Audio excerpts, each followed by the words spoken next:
jai Hendri ya ngawat kuslai Nyat nyat ibet day tang happy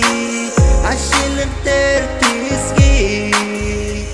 Nangabait wating wat artatin Dalilay nga nom kendang din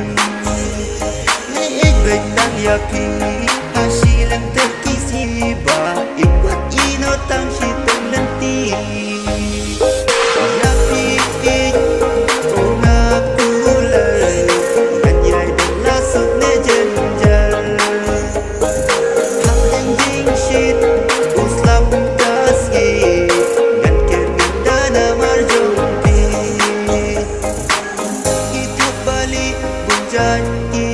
irong